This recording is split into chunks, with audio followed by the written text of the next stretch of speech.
Good morning, children. This is Ritu here. We are starting with the poem today, and this poem is the ball poem. This is about a small boy who lost his ball. Okay, this shows that we have number of possessions, but this teaches us the lesson that if we lose something, if we lose a possession, okay, doesn't mean that we have to cry there, okay, but it means that we have to become responsible for something. Okay, so we are starting with the first paragraph. What is the boy now who has lost his ball? What is he to do? I saw it go, merrily bouncing down the street, and then merrily over. There is it in the water. So here the poet here, he starts with the opening stanza. He presents a situation in the poem. A young boy has lost his ball and he fails to understand how to retrieve it, how to gain it back. But it cannot go back because the narrator has witnessed how to went jumping down the street and then across the street and ultimately into the water, from where it cannot be retrieved. So here what does he want to say? What is the boy now who has lost his ball? What is the young boy going to do who has lost his ball? What he to do now? What he is going to do now? I saw it go. I have seen that ball merrily bouncing down the street. That ball has gone down merrily bouncing and then merrily over. There is in the water. So the ball is shown to have rolled merrily down, bouncing down. It is a contrast with the gloomy mood of the boy at the loss of the ball. That means the boy is sad, and it is the contrast with the mood of the boy. The ball is gone down in the water. Now, which literary devices have been used by the poet here? See here, he has used the anaphora. What is anaphora? See, first line he has used what. In the second line he has used what. Both the what are there in the starting of the lines. So this is called as anaphora. Okay, don't mistake it with the repetition. So in the third line, merrily. In the fourth line, merrily. Again it is called as anaphora. Is it clear? Now, merrily has been used there for the ball. So it is personification. Merrily has been used there for the ball. So ball is an inanimate object. Okay. So inanimate object has been compared to the human character trait. Okay. Inanimate object ball has been compared to the human character trait, that is the happiness of the character of the human being. So this is personification. I'll repeat it once again. What is the boy going to do now who has lost his ball? What he is going to do now? Second line, what? It has been repeated twice. So which literary device is going to be used here? Repetition. I saw it go. I have seen it going down, merrily bouncing down the street. That ball has gone down happily.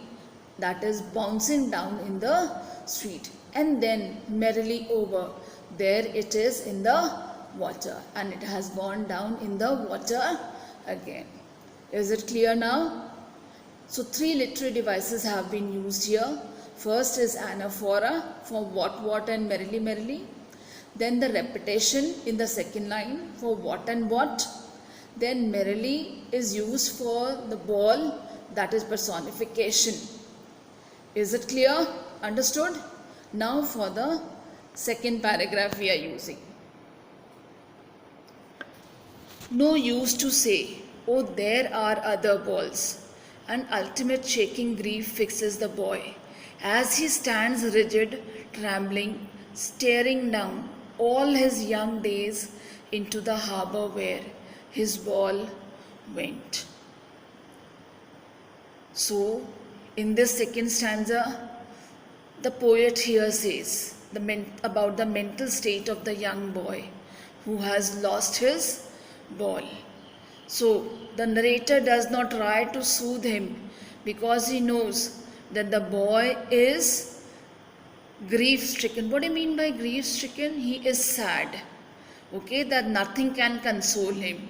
He cannot be pacified by the fact that there are other balls to play with. Okay, so he is trembling with the deep sense of sorrow and keeps staring down the way the ball has gone. He is reminded of all the days of the past when he had played with the ball. Here the ball becomes symbolic of the childhood days of the boy. It is also symbolic of the loss of childhood innocence of the boy that leaves him mature. So here symbolism is used. Ball is used as symbolic of his childhood days. So let's do it. No use of, oh, there are other balls.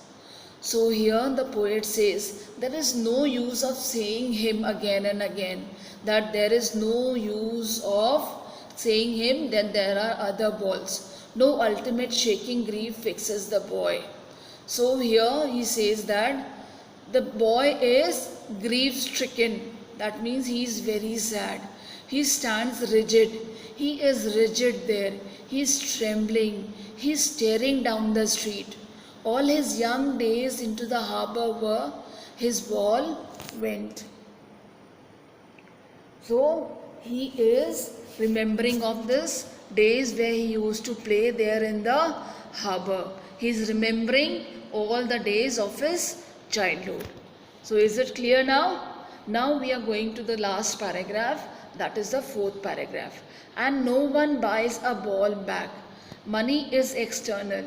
He is learning well behind his desperate eyes the epistemology of laws, how to stand up, knowing what every man must one day know, and most men know many days how to stand up. So let's see. In these lines, the poet reveals how seemingly small incidents in life contain themselves very deep lessons of life. So here in this paragraph, the poet here, he teaches us the deep lessons of life. The loss of the ball of the boy is of course saddening experience for him. This is very sad experience for him that he has lost his ball. But this experience teaches him a lesson of life. What lesson he has learnt in his life? His first lesson as how to cope up with the loss and stand up to move on. In our life we lose many things, but we do not have to sit down there. We have to stand up again and we have to move up with the life. This is what the poet want to teach us in this poem. The boy has learnt a lesson of the reality of the life, that the people do lose things in a life, but that does not bring life to halt. That does not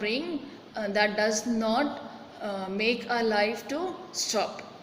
People tolerate the losses and advance further to achieve again and again, perhaps to lose again.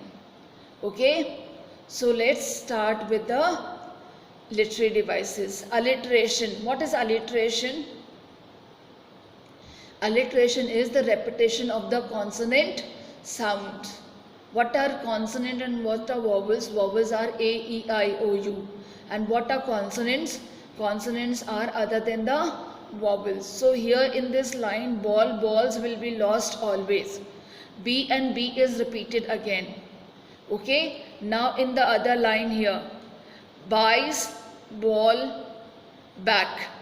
So B, B and B. Here again B sound is repeated again, which expresses the musical expression. Okay, so here it is alliteration. Next, transferred epithet. What is a transferred epithet? A poetic device in which adjective is used not with a noun but normally qualifies with some other noun. Shaking grief. Okay, here it is not grief that shakes. Shaken grief. Shaken. Grief is not shaken. But who is shaken? The boy. Noun is boy. Okay, now repetition. Repetition I have made you understand only. Okay, what is repetition? That was what and what was repeated there. Okay, so let's start. What and what I told you, balls and balls have been repeated number of times. Now, third example is knowing what every man must one day know and most know many days. How to stand up. So here no has been repeated to emphasize the incident. No has been repeated here. So this is repetition. The epistemology of laws, how to stand up. Knowing what every man must one day know. And know many days, how to stand up. The poet repeats the expression how to stand up. This is the phrase here that has been used again. It is not only the word but the phrase can be used here. So again this is what? Repetition. Now we'll see what is symbolism. The symbol that signifies an ideas or the quality. So here I have already told you there in the first ball has been used there as a symbol or the possession. Okay, personification associates the human attribute with the abstract idea of the inanimate object that I have told you there in the first paragraph only. The merrily bouncing down the street. Here the ball is personified as an expression. Okay, merrily bouncing down the street. Next, anaphora. Anaphora I told you what and what. First paragraph, first line what is repeated. Second line again what is repeated. Then the merrily bouncing down the street, that is also repeated. Now enjambment. It is a poetic device in which a line runs on to the next line. And remember here in enjambment,